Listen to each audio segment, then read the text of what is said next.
It's my great privilege and pleasure to be here today with Harold Robles, humanitarian and author of Albert Schweitzer An Adventurer for Humanity, which is a biography for young readers of the great humanitarian Albert Schweitzer. Dr. Schweitzer had a long and accomplished career.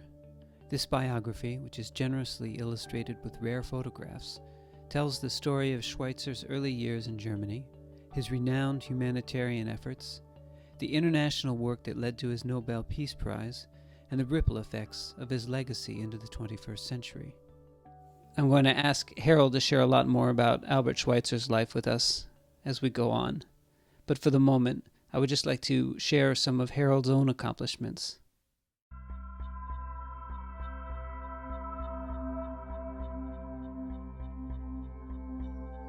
Harold is well known for his international humanitarian work. In addition to the creation of the Health Promotion South Africa Trust, Harold has worked with U.S. leaders and human rights activists from around the globe, including Desmond Tutu, U.S. Presidents Jimmy Carter and Bill Clinton, and the former leader of the Soviet Union, Mikhail Gorbachev. In a letter to Harold, Archbishop Desmond Tutu wrote him, "In the many years of our friendship, I have witnessed and followed your dedication to improve matters in the right manner, and not by trying to change people. Your mission of prevention through education is really making an impact on the many people that you touch in the townships across the nation. We in Africa are so thankful for the man who molded you so many years ago. Dr. Albert Schweitzer has instilled in you his philosophy of reverence for life, and you are a living example of that philosophy." So, Harold, maybe that would be a good place to start, if you'd like to share with us your own ideas of reverence for life, what it means to you, what it means to Albert Schweitzer, and what it means to the world today. Well, I would definitely like to do that because I think it is very important also for the publication of this book right now, especially in this time, of the coronavirus and so. I came across Albert Schweitzer at the age of 8 years old when a teacher in Holland, because I'm Dutch and American, when a teacher in Holland told us to be prepared to write an essay on a remarkable man named Albert Schweitzer. And then she read us a story in a women's magazine that was celebrating Schweitzer's birthday. I don't even know, I think it was 70 or 65 or I don't know anymore, but anyhow, she read the article, we had to listen, and afterwards she asked us to put the magazine, to put our things away from the table and to write an essay on this man. Well, Chris, I have to tell you, it is the only A+ that I got in school. No, serious. The only A+ that I can remember that I got in school. I ran home, this is the age of 8, and told my parents about this man that I had just heard about and needed to write an essay. And my father said, "Oh yeah, we have grown up with Albert Schweitzer for many years. But Harold, you are so excited, and I know that you are looking for something to do. Why don't you write him a letter?" At that time, we didn't have emails. So I wrote him this letter, and I told him how I had heard about him and that I wanted to work for him and that I wanted to collect money and to help him with the hospital and the patients. And finally, after 6 months, it took him to respond. Can you imagine the letters this man got from so many young people that I found out later, and from president and world leaders and philosophers and theologians and musicians? I finally got a letter, and it's a very short letter, and it started with, in German again, "Meine liebe Freund in Holland." My dear friend in Holland, I received your letter, very kind of you to wanted to come and help me, but you first have to think of your education. You first have to go to school, and then at some day, you can come and help me. What, however, you should practice right now is my philosophy of reverence for life. And so I responded to the email, I was going to say email, to the letter, and said, but doctor, what does reverence for life means to you? And then he responded a little sooner it came. But in the meantime, I already had found out what his philosophy meant, because I was starting to buy books and magazine, and I went to old stores to buy Life magazine, Time magazine, with stories about Schweitzer.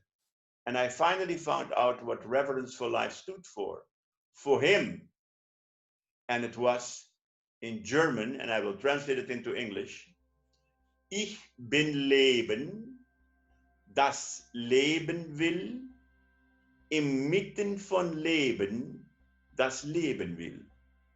Very shortly, I am life, which wills to live, amidst of life that wills to live. Just as simple as that. Finally, I got it. I was nearly 10 years old.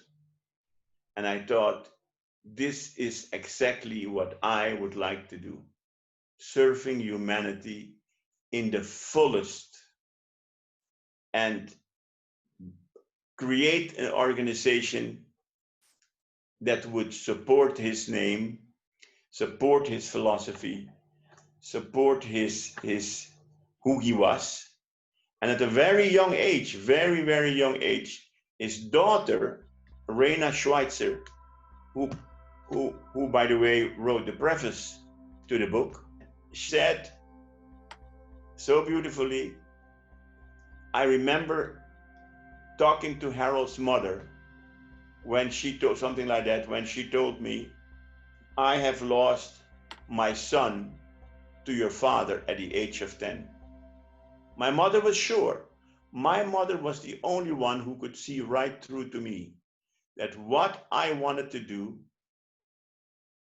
come hell or high water, I would do it. I'm dedicated to what I'm doing. I'm dedicated to this man, and I want the world to know, and especially young people now, what Albert Schweitzer can do in your life to make a difference. It was Norman Cousin, a very important American journalist, advisor to President Kennedy, who admired Albert Schweitzer, has written several books about him, and has always said, it is not so much what Schweitzer has done for others, but what others have done because of Albert Schweitzer.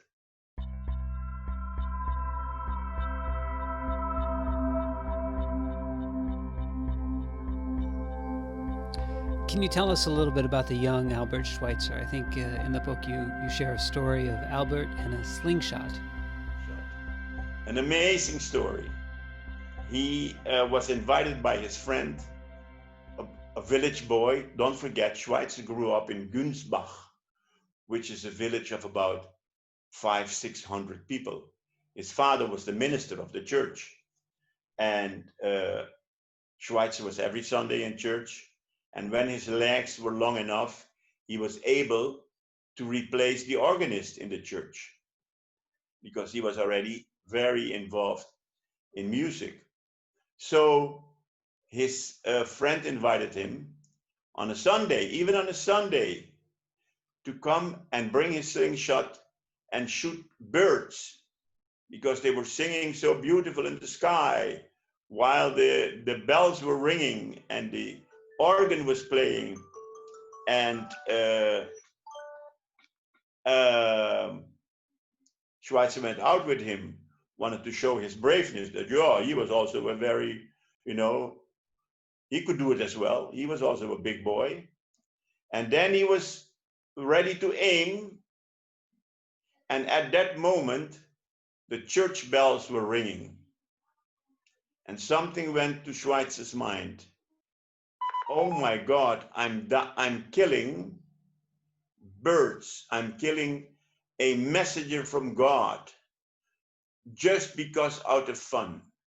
This cannot happen. So he went around, shoo, shoo, shoo, shoo, making sure that the birds were disappearing, and all the birds flied away. And his friend said, "What are you doing? What are you doing?" And he responded, "I cannot kill God's creatures. That is over and done for me." And he thought that he was going to be seen as as a chicken. Oh my God, look at that chicken walking over there. He's not willing to kill birds.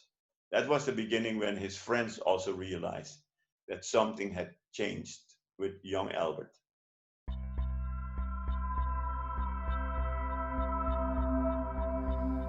So, what were some of the reasons that Albert Schweitzer went to Africa? I presume that was a rather unusual thing for someone to do at that time. Yeah. Very unusual, because they looked at him when he came to apply. That is when he became a theologian. Because you see, his philosophical thinking was very open and free. He was not bound to the Bible per se. So at one point, he went to the Paris Mission Society and he asked them, "Listen, I'm half French, I'm half German. Would you have a place for me in Africa where I could practice as a medical doctor? I'm teaching right now to become a medical doctor. I will build a little hospital and help these people." And he did that, and he was very disillusioned because the theologians and the board of the Paris Mission Society told him, "Well, actually, we don't want you to go, not either as a doctor, not either as a theologian." He said, no, I'm not going to be a theologian, because I know you don't like my view, my theological view. And the guys and the people said, "You can only do medical issues." And so he promised to do that. And he went to Africa in 1913 with his then wife, Helena Breslau. And he went to Africa and he built indeed the first hut that was going to be his practice. So people were hearing that a medical doctor was coming and he would take all your diseases away. And they were coming and coming and coming and coming more.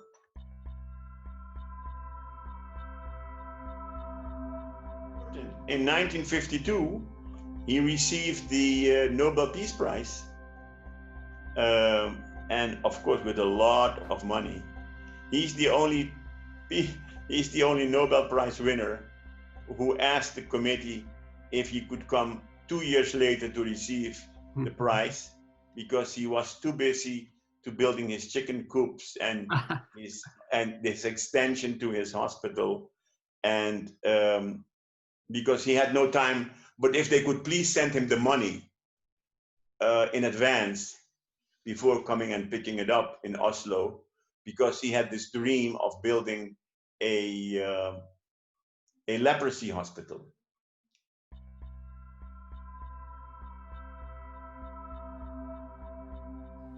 Now, later in his life, Dr. Schweitzer got involved in speaking out against the proliferation of nuclear weapons. Could you give us some insights into his thinking around that? When he was begged by Albert Einstein to let his voice be heard about the nuclear issues that was going on and the testing, Schweitzer couldn't believe that it was taking place. And the only time that he came to America was in 1949. He was invited to Aspen, Colorado, which was actually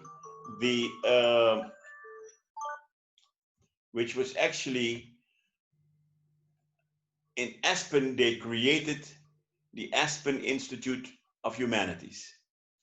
In 1949, that big Aspen, Colorado Institute was created by one of their speakers, Albert Schweitzer. During this time, he was a speaker over there. There's also a nice picture in the book that you see him in Aspen, 1949, where he stands in front of journalists responding. During this time in America, he was about 3 weeks over there because he did everything by train. He did everything by train. Schweitzer was so old-fashioned and so, on the penny that he felt the money should be used for his hospital and not for luxury. So he did everything by plane. During this time, he had long meetings and long conversation with Albert Einstein. And he and Einstein were very, very, very good friends. It was absolutely Einstein who begged Schweitzer to please go to make statements to any big organization that would to invite him to make statements about the nuclear issue. In Germany, in French, even in Holland, at one of the speeches in Holland, he came over here and talked about the nuclear issue. And Schweitzer was hurt. Schweitzer was really hurt. As a matter of fact, immediately during that time, he got the Nobel Peace Prize. And he used that time for his Nobel Prize speech to focus on the issues of nuclear weapons and disarmament. And apparently, some of the world leaders had listened to him because they already had an amazing respect for Schweitzer and the issues he brought to the table. As a thinker, as a philosopher, also as a theologian, but also as a medical doctor, he could see already what was going to happen. The world would be destroyed. It was a horrible time. I was alive. I was a young man, and I could follow it big time. Many articles written about him. There is now a new movie which was made a few years ago specifically on this issue.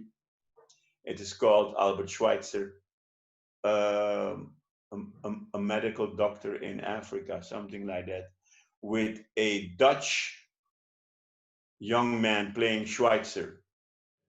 And you wouldn't believe it, Chris. I was invited to be in this movie, little parts of it. I was invited by the guy who played Albert Schweitzer because I knew him. And we had the most wonderful time, 3 weeks, where my part, very little. I'm not saying anything.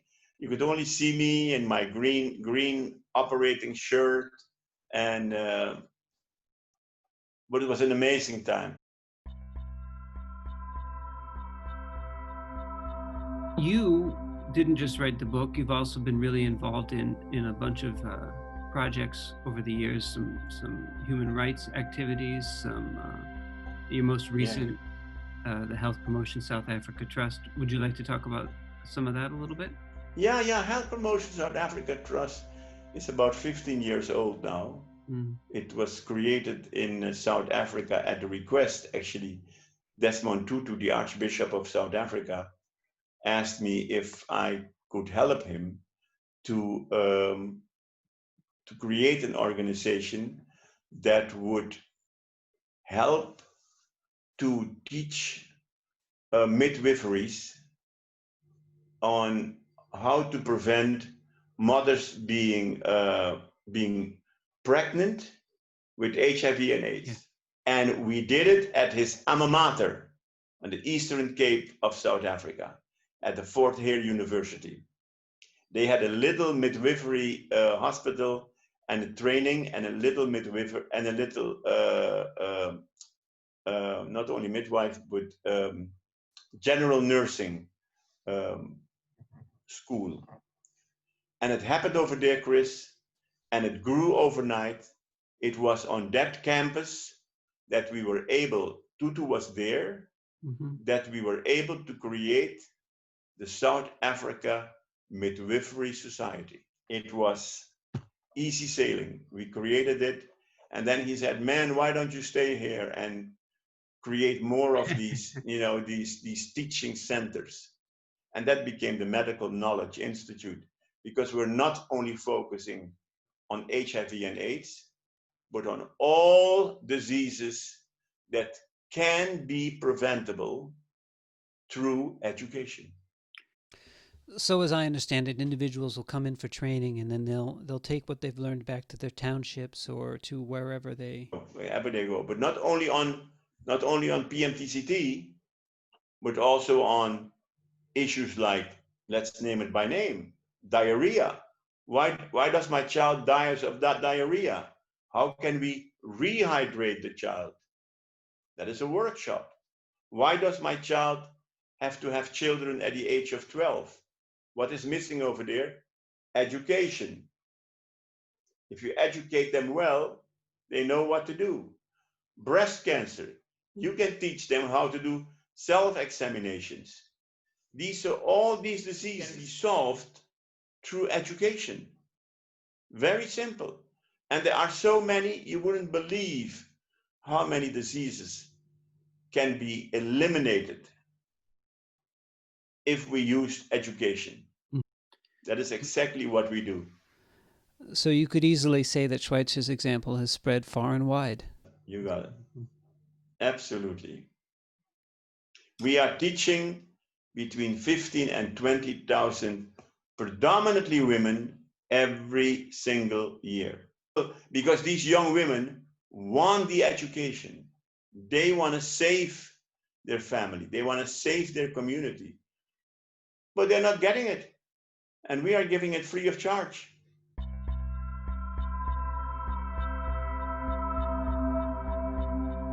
So I know you've worked with a lot of world leaders and human rights activists. Jimmy Carter comes to mind. What was the work that you did with him? Jimmy Carter was an amazing hero of mine. I mean, he's the only United States president, all of them, but he foremost, that he has used his life for humanity. So that is one. I honor him for that. I respect him for that. Then you have Bill Clinton, that I was involved with during the Yugoslavia war, because in the 1980s, 1990s, I spent lots of my time in Yugoslavia during the Balkan War. That is a long story, Chris. I worked there, did a lot on behalf of George Soros, who spent a lot of money on revamping the medical structure in Sarajevo, Bosnia. Very, very interesting time. But then you have Gorbachev, who through, and it is a long story actually, but I'm going to keep it short, through Bianca Jagger, the ex of Mick Jagger, finds out about my work in Yugoslavia and said, couldn't he do something for us? I'm planning on using the money received from the Nobel Prize, because Gorbachev also got the Nobel Prize, to do a lot of work for the kids of Chernobyl. And at one point, and I wish I could show it to you, at one point a letter came, an original letter, so not an email, a letter came in the mail from Gorbachev, the former president of he was then already former president of the Soviet Union, inviting me if I would to become the first president of the Gorbachev Healthcare Foundation for Chernobyl. Gorbachev was also very charmed of Albert Schweitzer, And he used that opportunity, being invited, of course, by us, to come to America. And he came to Choate Rosemary Hall in Wallingford.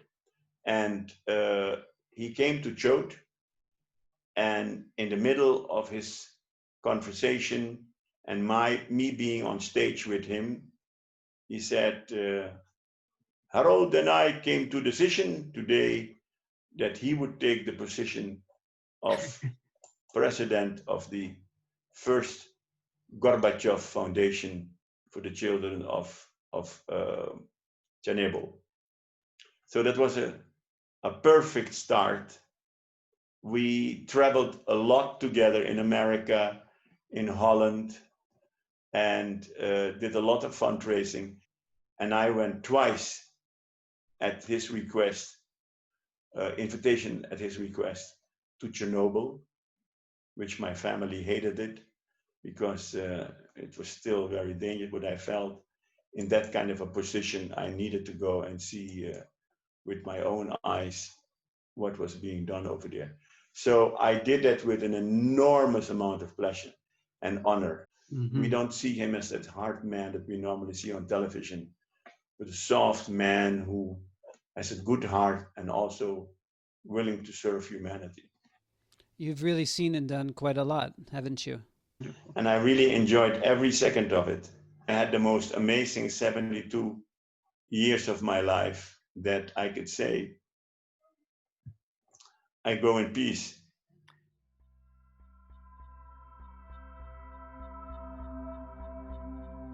Okay. So Harold, thanks so much for spending time with us today. This is an amazing book. I'm going to put ways to order it in the links. And, Yoo-hoo! Do you have any last thoughts that you'd like to say to the young readers of your book? Oh, especially to the young readers, man, especially in this time of, financial problems in the world, COVID-19, you young guys not getting the answers to the many unanswered questions in your life and in your time.